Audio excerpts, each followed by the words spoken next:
ए भगवे हमसे रक्त तड़पतो तप्त हिंदवी बाणा। देखो तुम्हारे ब्रांच के अंदर भीड़ कितनी, देखो अभी एंट्री क्यों बंद है सर? अरे कितना लेडीज सब बाहर, आदमी लोग सब बाहर। अरे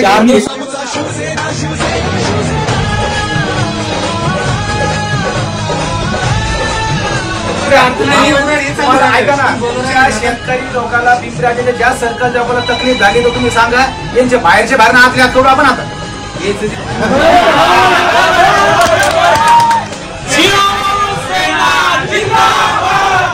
तुम्हाला एक सांगतो, हे बघा यांनी 8 दिवसामध्ये जर या फायली पेंडिंग काढल्या तर ठीक आहे, 8 दिवसाच्या नंतर यांनी जर नाही काढल्या त्यांच्या बँकेला आपण लॉक मारू, कोण काय करतं पाहू आपण।